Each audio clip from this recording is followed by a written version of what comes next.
काफी लोगों के बहुत सारे मिथ रहते हैं रिगार्डिंग प्रोटीन।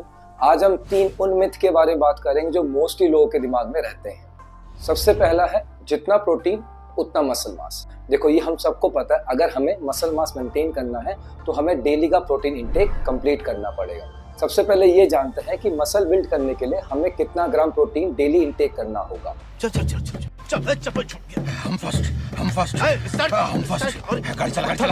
तो इनिशियली हमें 1.1 टू 1.2 ग्राम पर केजी बॉडी वेट से स्टार्ट करना चाहिए, बट हाँ इसकी भी एक लिमिट है 1.6 टू 2.2 ग्राम पर केजी बॉडी वेट। अब अगर मैं बात करूँ जनरल फिटनेस वालों की, तो इतना प्रोटीन हमारे लिए इनफ है, क्योंकि इससे ज़्यादा खाने का कोई सेंस नहीं बनता, क्योंकि हमारी बॉडी के पास लिमिट एबिलिटी है प्रोटीन को मसल बनाने के लिए यूज़ करने की। तो प्रोटीन उतना ही लो जितना बॉडी को नीड है। मसल गेन करने के लिए प्रोटीन सप्लीमेंट जरूरी है।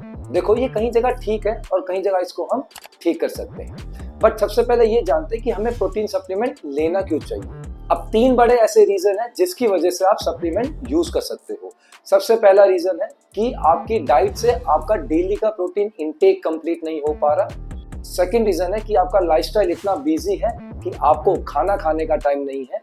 तीसरा ऐसा रीजन है कि आपको अपनी डाइट में प्रोटीन की हाई डिमांड हो, बट वहीं आप इस बात को भी याद रखिए कि डाइट से सारे अमाइनो एसिड्स मिल जाते हैं जो आपके मसल बिल्ड करने के लिए जरूरी होते हैं। तो अगर आप अपनी डाइट से प्रोटीन की रिक्वायरमेंट पूरी कर रहे हो तो आपको प्रोटीन सप्लीमेंट लेने की कोई जरूरत नहीं है। लेकिन अगर डेली का प्रोटीन रिक्वायरमेंट आपका पूरा नहीं हो पा रहा डाइट से, तो आप प्रोटीन सप्लीमेंट यूज कर सकते हो, 1 स्कूप या फिर 2 according to your protein requirement. अब तीसरा है वर्कआउट के बाद प्रोटीन लेना जरूरी है। देखो कई लोगों को आपने देखा होगा कि वर्कआउट के इमीडिएट बाद वो प्रोटीन शेक पीते हैं। उन्हें ऐसा लगता है कि वर्कआउट के बाद इमीडिएट प्रोटीन शेक पीने से मसल जल्दी बिल्ड होता है, बट अब ये उनकी गलती नहीं है। क्यों? क्योंकि बहुत साल पहले एक स्टडी आई थी और उसमें एक वर्ड यूज किया गया था, एनाबॉलिक विंडो। अब इसका क्या मतलब होता है? अब इसका मतलब है वो टाइम पीरियड जो वर्कआउट के बाद यूजुअली 30 मिनट से 2 घंटे तक का होता है। इस थ्योरी के हिसाब से इस वक्त प्रोटीन और कार्ब्स अगर लिया जाए तो ये मसल रिकवरी और ग्रोथ के लिए बहुत बेस्ट है।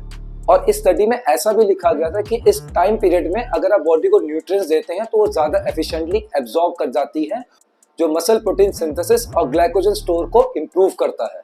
लेकिन अब उस स्टडी को बस्ट करते हुए रिसेंट स्टडीज में आया है कि 24 घंटे के दौरान टोटल प्रोटीन इंटेक ज्यादा इंपॉर्टेंट है पोस्ट वर्कआउट प्रोटीन के कंपैरिजन में। तो इस बात को आप ध्यान दो, अगर आपको मसल बिल्ड करना है तो मसल प्रोटीन सिंथेसिस वर्कआउट के बाद भी एलिवेटेड रहता है पूरे दिन में। तो जरूरी नहीं है कि आपको वर्कआउट के बाद ही प्रोटीन लेना है, आप दिन में कभी भी प्रोटीन इंटेक कर सकते हैं। तो ये थे वो 3 मिथ जो मोस्टली लोगों के माइंड में रहते हैं। अगर आपका कोई डाउट है प्रोटीन से रिलेटेड तो मुझे आप कमेंट में कर सकते हैं, नहीं तो आप मुझे इंस्टाग्राम पे DM भी कर सकते हैं, और अगर ऐसा हुआ तो हम इसका पार्ट 2 भी निकालेंगे। Till then thank you so much, bye bye.